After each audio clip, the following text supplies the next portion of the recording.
Okay, hello everybody watching. This video is gonna be about burlesque as a healing experience. And today with me is Kellita. Hi, Kellita. Hi there, Please, Christoph. yeah, tell us a little bit about yourself, please. Um, from what angle? Like, that's a big topic. Yeah, maybe like the professional angle. Okay, okay. Thank you. Yeah, okay. So I'm a performing and a teaching artist, and I'm an embodiment coach, and very specifically, I'm a conscious burlesque mentor.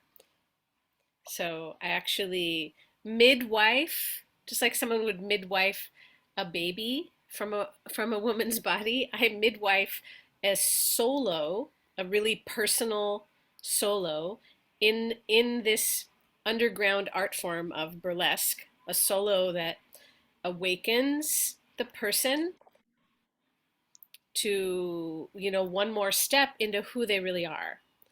And at the same time, whenever we're moving more towards who we are, we're healing. Mm-hmm. And yeah, I'm curious about your burlesque background. Okay? And I noticed you mentioned conscious burlesque, and Yeah. already burlesque seems like this underground art form that I am also not 100% sure what it's actually about. So what is burlesque about, and what is Okay. conscious burlesque about? Yeah. Oh, big questions. I love it. Thank you. So I'm gonna say this. This is how, in the shortest way that I currently describe burlesque, because we could spend a week or a month or a year talking about it, and we don't have that. So burlesque is when a person takes the stage, wherever the stage is, whether that's in a small theater, whether that's in Zoom for a Zoom show, whether that's in a massive amphitheater, somebody takes the stage, usually a single person. Sometimes there's more, but in this case, we're talking about a solo. And then magic happens. And at the end of this solo, which is usually 3 to 5 minutes, not always, but usually now, this person leaves the stage with more of their radiant essence visible, both to themselves and to the people who are lucky enough to witness them. I used to say, and this was quoting a dear friend and colleague of mine, I used to say that burlesque is when a performer or a person takes the stage, magic happens, and that performer then leaves the stage with more with less clothing. That was the emphasis. Mm, And that this is the thing here. So I think a lot of people would say that burlesque now, because it started out, we're not going to go through the history of burlesque right now. That's not the aim for our short time together. But most people would now say that, oh, you have to take your clothes off. You're revealing more of your body. That makes it burlesque. And that's a fine and well, probably the majority of people who know what burlesque is would agree that that's the unifying piece. mm, For me, when I do a burlesque solo, yeah, I do remove pieces of clothing.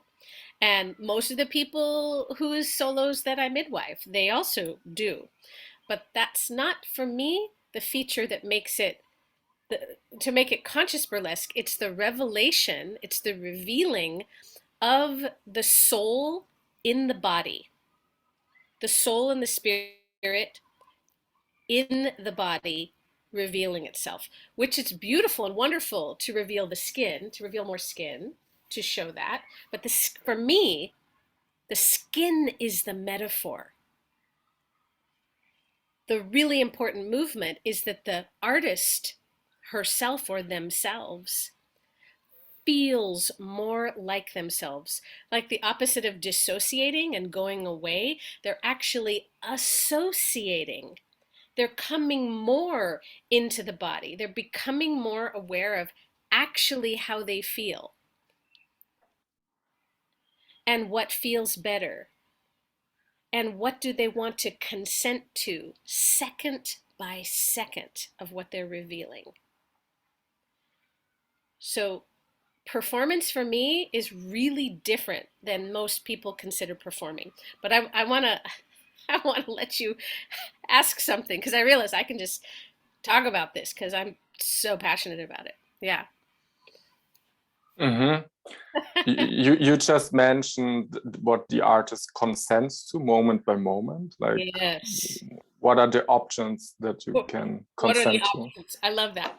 So the options are, I'm going to come back to this word performance, which is a really key word. I mean, God, I wish we had a different word because the connotation of the word performance, like I want to even ask you, Christoph, when you hear the word to perform or performance, what comes up for you? And anyone listening to us, I want you, even before Christoph says anything, what do you think of? How do you feel when you're going to perform? Or what does this word bring up for you? Performance. Mm-hmm. Yeah, so there's a person, I know it from the dance floor, so you're dancing in some way and people like watch you and give attention to you. And as the performer, you kind of notice the attention, the energy, and then there's this exchange happening back and forth. That's what comes up for me. Okay. And what about, I want to even make it a broader frame of like performing gets used in the workplace or anywhere, to perform a task or just feeling wise. How does that feel to you? Hmm. I'm kind of looking for the feeling essence of Mm. perform or performance. Mm-hmm. Yeah, I'm just curious. Yeah, what comes up as a sentence is, I want to do my best. Yeah, yeah. Thank you. I have that same thing. In fact, to perform most often in our world means to figure out what the other wants, whether it's the boss or the person in the audience or the person on the dance floor that you think is cute. Yeah, whatever that is, it's it's for them. Mm-hmm. And the way to do our best or get it right in that framework is to figure out what is desired of us and to fulfill that, to become that and fulfill that. And that is specifically not what I'm interested in performing. I turn performance on its head. Um, for me, performance has to begin. It has to with the artist or whoever the person who is quote unquote performing actually knowing what they want, that they're setting the template, or they're deciding moment to moment, what do I want in this second, what do I want in this second, what do I want. It can change second to second. And also, what am I willing to reveal? Mm-hmm. We play with this in burlesque very, very literally with items of clothing. Like I have a tagline for my book. It's a guidebook called How to Create a Burlesque Solo from the Inside Out. Um, it almost made it. This tagline almost made it on the cover, but now it's on the back. It's on the back, but it's no less important. And it says, "Never, ever, ever show a disembodied boob." I'll say it again. It's a weird sentence. Never, ever, ever show a disembodied boob. What I mean by that is, I'll take the literal burlesque solo as an example. Let's say I have in my choreography, in my map of my solo, maybe when the second chorus comes around and the drum is doing a big sound, that's when I've planned I'm going to remove my bra and reveal my breasts. That's the plan.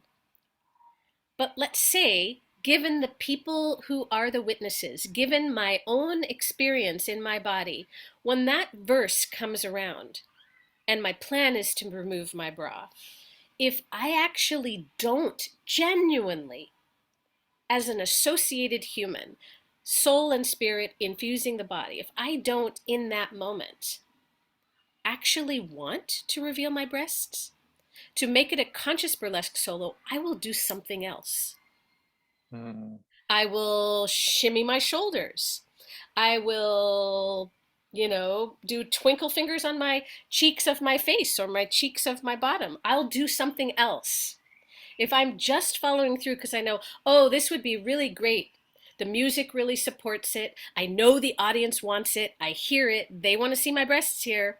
The plan was to show them. But if that movement doesn't take me more into the center of myself, more into self-association and true embodied awakening, I don't do it. And my perspective is that actually is better for everyone in the room, because I'm modeling and transmitting what it's like to become literally more and more aligned with myself in front of them. And that's one of the crazy beautiful gifts of literally honing and tending my embodiment in the presence of others. It actually demonstrates it's possible, and people can feel that. They can feel the transmission of it if they're open to it. What do you think about that? I'm just trying to understand. So in regular burlesque, Yes. we have our structure, our game plan, and the boob always gets revealed when the drum solo No. hits, That's this one. I just gave a hypothetical.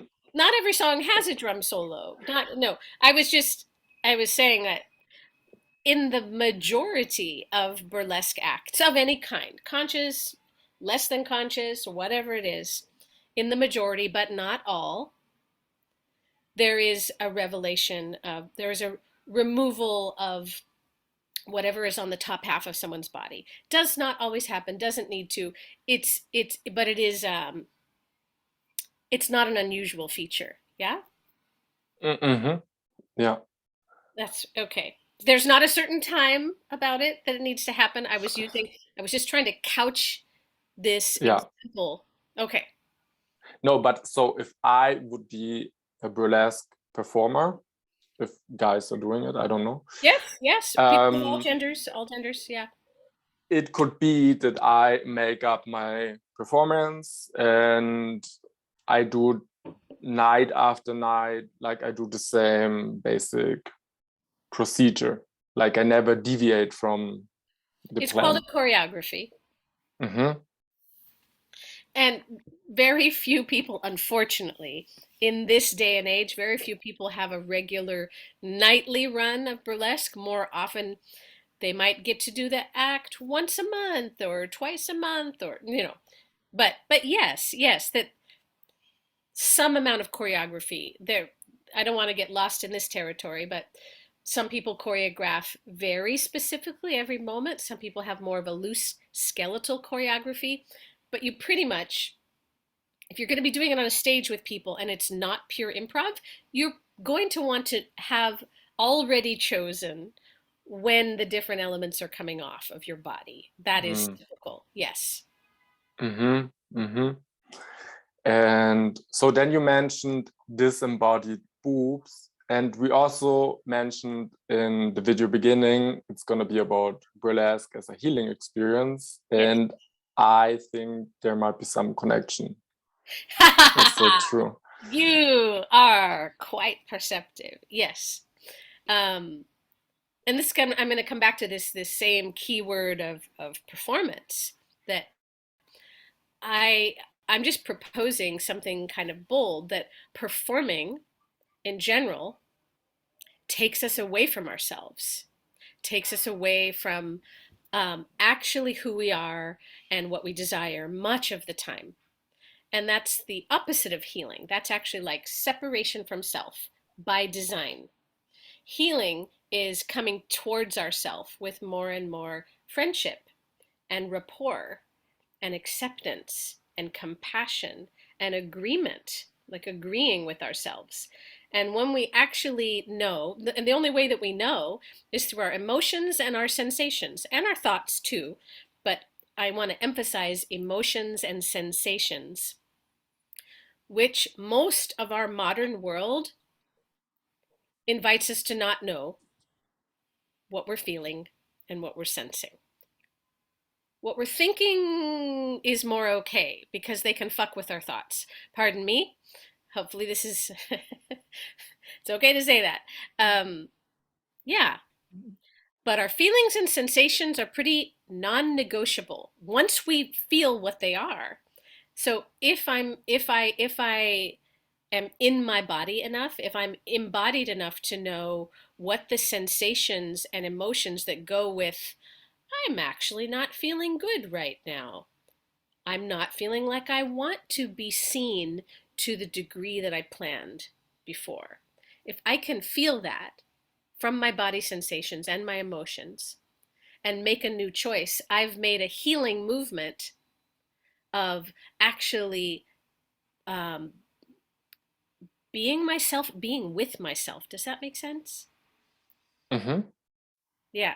Yeah, So yeah. that's the healing part is a self-trust. It's a development of self-trust and feeling my own power and agency to act and choose on my own behalf moment to moment and to change it moment to moment. Mm-hmm. Yeah, I get some kind of impression like it's an internal dialogue with yourself that's happening Some on, kind, yeah. Yeah. and you also teach it to women. That's right.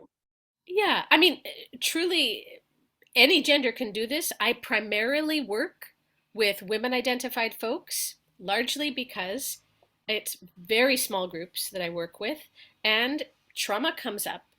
And often that trauma might have been at the hands of someone of another gender. Yeah. And just for the safety of these very small circles and my own personal lived experience, I work with women identified folks. But this kind of work is good for any gender at all. But yes, I do. Mm-hmm. And so, how can we picture maybe a kind of traditional journey, like a woman sees you on Instagram or I don't know where, then they get in touch, like what's their desire, Yeah. what's happening? Yeah. What a good question. You're a good question asker, Christoph. Thank you. What's often happening is, and this was very, very much my experience because I didn't just think one day, gosh, I think I'm going to create this conscious burlesque business. No, not at all. It was 22 years ago. I was my own perfect client student. Me. I was looking for some kind of experience, an embodiment experience, and I knew, like, I could have told you. I even have a Venn diagram. Maybe we can, below this interview, I could drop a copy of it, of where the body, like embodied art, I knew what I was looking for 25 years ago, that there would be something with my body and performance art, something about psychology and emotional healing. I'm using my hands to kind of show the circles of the Venn if you see the video. And the third circle is spirit and spirituality. Because for me, psychological and spiritual growth and healing, you can't separate them. They just, they happen together. And I knew I wanted that in my body. And I looked at all kinds of different, I knew that I would find it in San Francisco for some reason. And I came here and I did all these different, really like very innovative and new healing programs with the body. And none of it, it was all kind of like, okay, okay, okay. And I was doing dance and professional dance performance work. Um, and it wasn't until I put it all together and I started a dance company called Hot Pink Feathers. And my email, if you email me now, the one I use the most, it still has hot pink feathers in it. And that work evolved over the years to become Showgirl Awakening. You know, that's a longer story, but I needed it. So basically, I embodied it and then started teaching it, and it happened that way. It's just like I needed it. I, you know, was more often than not very far from my own body, very far, and that's, as I see it, as a result of a variety of traumas, both just the trauma of being a highly sensitive person in a world that is not geared for that, and also some specific traumas. And I talk about that in the book and in other interviews, but in short, I think I needed it, I created it, and now I share it. Mm-hmm. No, what I'm wondering, so it's very individual for everyone, like who comes to you, they all do their really own 3 to 5 minute awakening performance. Like what are the subtleties and differences? Oh, there's so many subtleties and differences. You might have to ask me more. Oh, can you fine tune that question so I know how to get it? Yeah. So woman A comes to you and she says like, Let's call her I Anna. was always... Let's call her Anna. It's more personal. Anna. Woman. Exactly. So how where do you start? Okay. In the creation of the solo, or where do we start in like connecting with each other? In the solo, then, like she knows she wants a solo, she's with you, and you're ready to go. Yeah, we start with the very what I love is that the process is actually incredibly simple. The steps are incredibly simple. The doing of them require a big movement of the soul, but the steps are simple. First of all, you need somehow to work with at least one other human, if not a small group, to do this kind of creation. Because this thing of witnessing each other is really, really key in the way that I work. So there has to be at least one other human involved, if not a small group. And there's a choosing of, I call them embodied intentions. Thank you for asking. Such a good question. Embodied intentions. So a lot of times when people say they're setting intentions, I would actually say that this movement of intentions over the last 5 to 10 years that you can see in the world, I'm happy that it's here. When I started doing embodied intentions, people still thought of intentions as goals, like I'm going to buy a house and I'm going to get a better job. And when I say embodied intentions, I'm not talking about an external goal. I'm talking about the state, what you want to feel and experience.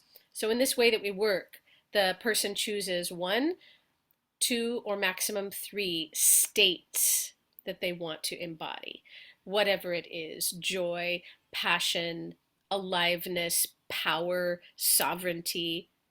Name 1 state that you would like to embody, Christoph, just for an example.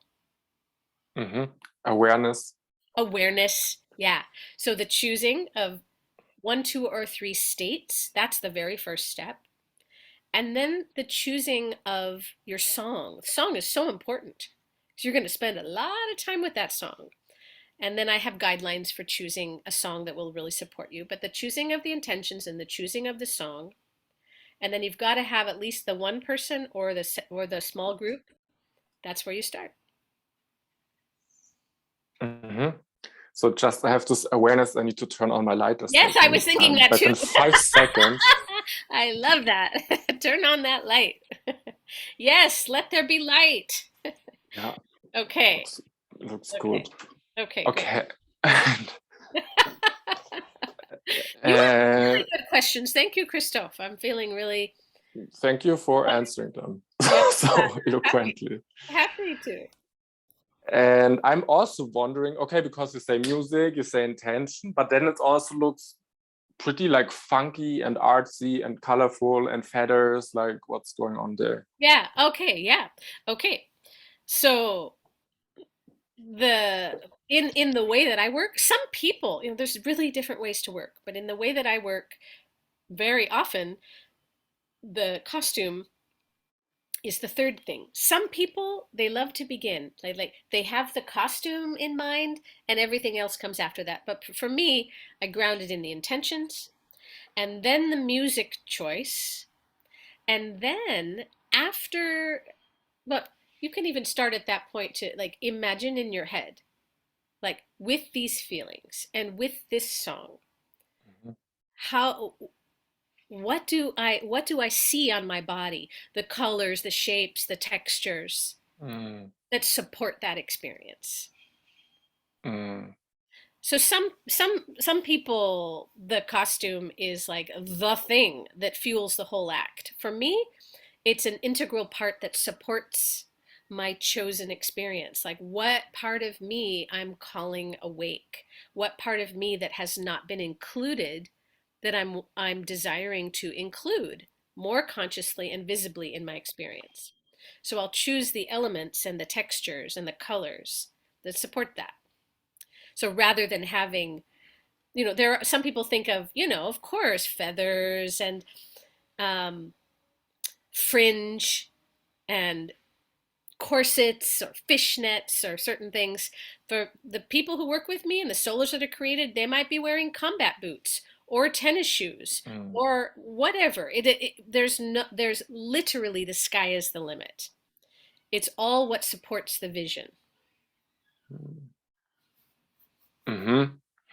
What was like one of the funkiest outfits that you have seen and most unusual maybe? Oh, it's amazing. Well, this actually took a lot of care. It was so amazing. It was um, one artist, Ivana Stup, who created a solo through Burlesque from the Inside Out, which is the name of my performance creation. Mm, I mean, there I am using that word because I don't know what other word to use. Performance, after all we said. Burlesque from the Inside Out. It's the performance creation. I know.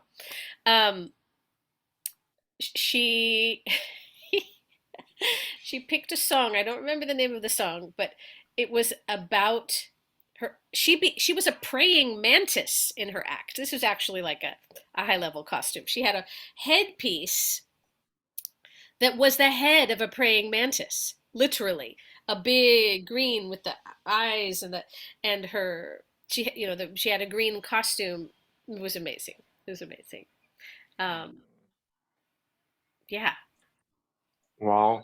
And then you mentioned you always kind of need like someone witnessing you or audience, like what's there going on? Yeah, what's there? Yeah, why do we need an audience?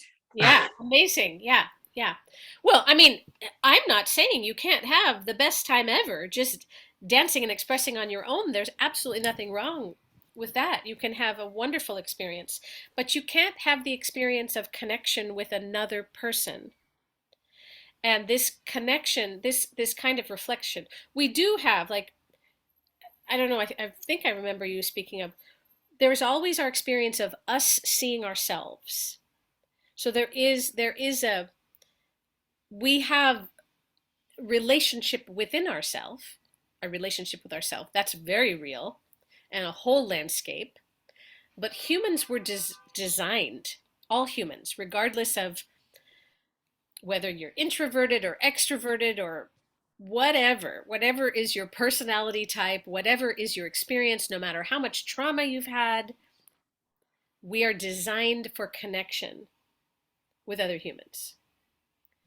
And and we're longing and so deeply desiring safe circles to be seen as ourselves. And it's almost, I'm going to use this word, I'm going to take another word that has a lot of connotations I don't enjoy, which is technology. In Showgirl Awakening, which I actually didn't describe my definition. Maybe if you remember, ask me the definition of what is a showgirl in my Mm-hmm. experience and work. Um, my train got off the track, just a little comeback train. Oh yeah, the technology of this mirroring technology of Mm. actually, it's very, very, it takes away subject and object. I'll call it like in regular performing, the performer is like the object, and then the audience is watching they're like the subjects who are watching the object. Yes? It In that model, do you even see, if you're seeing the video, you see one hand is higher than the other? It's almost like the audience is more in the place of power. They are the judge. They are the one who sees and determines if they like it or not, if it was good or not. Yeah? In this model of burlesque from the inside out, everybody's a subject. So I literally invite my audience members to learn. I teach them at the beginning of the showcase how to see another human. You can only do that if if the right hemisphere of your brain is awake and alive and well. Not that we can completely separate the hemispheres, but speaking loosely, the left hemisphere, or more correctly said, the instrumental brain. The instrumental brain, when we are mostly seeing another human through the instrumental brain, we actually don't see them as a human. We see them as a function. A function that is either fulfilling its function or not fulfilling its function.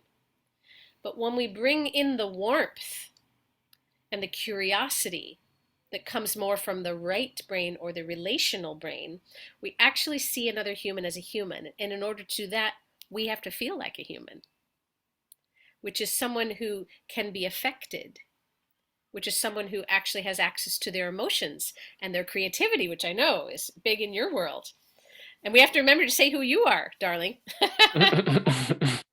But yeah, so it's this, when someone in the way that I create the safe space, whether it's in the classroom or the showtime, um,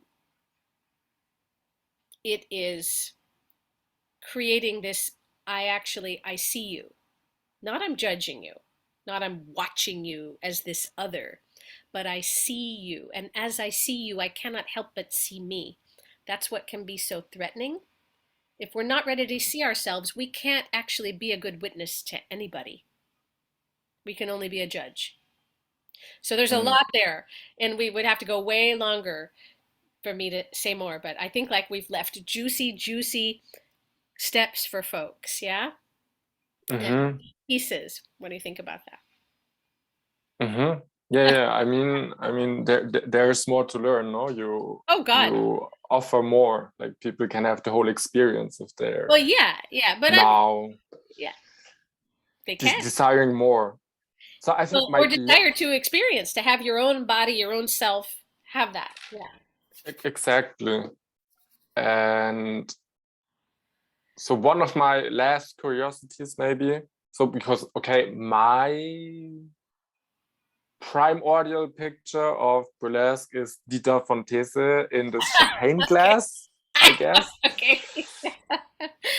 Uh, and it's like, so we're showing Mhm. skin. So is there always like the sexual aspect, or is it A just good also question. part of? I love that you asked this, and then I think after this we'll have to close because. Mm-hmm. But yes, yes, I want to answer that. Yeah, at the beginning, instead of, I said that, the removal of the clothing is something that most people would agree, oh yeah, that makes it burlesque. Also, probably most people would say, yeah, sexy or funny, that makes it burlesque if it's sexy or funny. Not true for me. Or I'm just going to give this spin. For me, sexuality is a note of our gorgeous selves. Yeah? We have our intellect, and we have our emotions, and we have all our quirks and our things, and we have our sexuality. I see this kind of as, I like to draw it. If I draw it on a paper, like there's a dot in the center and then all these squiggly lines coming out, and it's all the parts of us. the most yummy thing for me and what I use burlesque for is to experience my sexuality as simply a note that is not being excluded from and is not being, neither is it excluded and neither is it separated like, here's my sexuality, here, check it out. It's that it's all integrated. So it's kind of, it's, for me, it's not, if frankly, if somebody aims for being sexy or aims for being funny, it usually, to me, feels the most awkward. What I want to see and what I want to feel is no resistance to sexuality and Mm-hmm. no like thrusting it front and center, because then we lose the whole person. Mm-hmm. So for me, it's a more delicate thing, and I think a lot of people in who, and even like Dita, she's really, she's financially made burlesque quite a big business. But is it conscious? No, I'm really okay going on record publicly to say no. Dita van These is not an example of a conscious burlesque performer. She is a brand, period. Mm-hmm. She's not leading with her humanity. She's leading with a very meticulously calculated image that sells. She's Mm. not demonstrating the integration of a human. It's not her point. I'm sure she would agree. Okay. Okay, it's just not what she's going for. It's not bad what she's doing. It's just different. Mm-hmm. It's different. Yeah, that's all. Mm-hmm. And somehow this word burlesque has something to do with my work and something to do with her work. But what we're doing is radically different. And Mm. even if I was wearing the same costumes that she wears and use the same song, I would be shining my radiant essence on purpose and associating with myself. This is a little bold and scary. I've never said anything like this so publicly, but yeah, I stand by it. Mm. Yeah, thank you. And I was We've performed in the same shows before, back when her manager would still let her perform in shows that were not, when she was getting less money. Yeah. So we've been in burlesque about the same amount of time. okay. Yeah, Wow. yeah, Wow. yeah. No, and you answered for me like a question or like a back mind thought that was going on for me, and I couldn't even articulate it, but I just noticed it. So nowadays we have like all this like sexual empowerment and everything, and empowered pussy and whatever. And so you often it's so in your face on Instagram, like, look, I'm like super empowered and like freedom. And I totally agree with that. Like I've written a whole book about Yeah, sexual expression. And yeah. it's super weird and everything. But you made it so you highlighted it in such a nice way that it's one note, and when you like overblow this note, all the other things are lacking.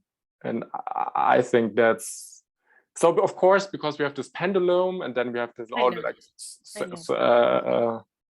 suppression, and now I it's like full on like turning up the sexual note. Yeah. Yeah. It's rich. I'm so glad that hit. And when you even said the suppression, I have Showgirl Awakening. My work actually has a whole cosmology. I've actually taught it in a mystery school format multiple times, and there's one. Well, I have this right here. This is, I don't know how much you can see this. This is a fabric. This is like the whole cosmology. Mm-hmm. The Mm-hmm. mystery is at the center, and I'm seeing if I can find. You just basically touched on rebelling versus submitting. Mm. So sometimes when we're in the process of waking up, and this is normal, when we're in the process of waking up, sometimes we shoot way over to like the rebellion, and like that happens in teenage. Mm. Like it's like no, no, no, and that's a phase in awakening of the no. Even like the 2-year-old child who starts to be able to know no, no, no, no, no, and the rebellious side can be really strong.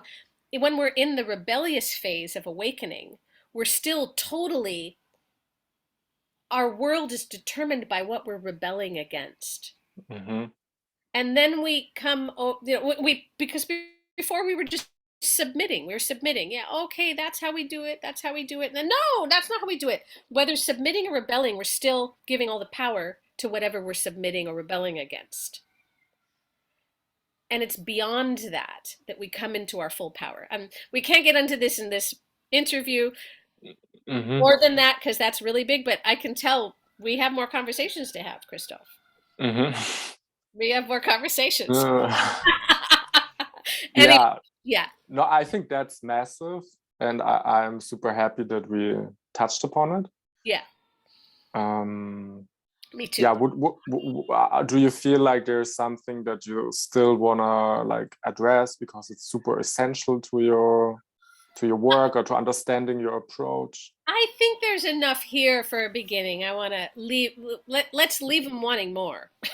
We shared a whole rich meal right here, and yeah, and we'll put ways in the what's below the video for contact. I mean, in general, just name it here in case somehow you're just hearing the audio. My website is showgirlawakening.com. Yep, and I have a free quiz so you can learn your primary showgirl archetype. It's a really fun quiz. And Christoph, please say a word of you before we close, because we haven't. Who has been our mysterious, fabulous interviewer today? People on my channel should know me, but I am for my channel. Yeah. Hello, everyone. I'm a book author, Qigong teacher, imagination coach, all these good things. And yeah, talking about creativity and imagination and the sexual connotation of it is one of my favorite topics. And yeah, I'm also going to put my details in the show notes. And yes, yeah, I thank you so much for sharing in such a deep and powerful way. And I think it really, if someone is like really listening closely and maybe listen again, I think you can find many, many amazing nuggets in this. And I will just say that my site is basically multiple books. You can get a ton from just pouring through. There's just a lot. There's a lot there. Whether or not I ever get to meet you in a class, you'll just get a ton from exploring the site. There's a lot of, it's a big gift. My website is a big gift, and it's beautiful. It's newly designed. It's so freaking beautiful. I want to move in. So thank you, Christoph. Thank you. Yeah, thank you, Kellita. And guys, get your act together, get on the stage of your life and express yourself, find yourself. Yeah. Yay. Thank you. Thank you.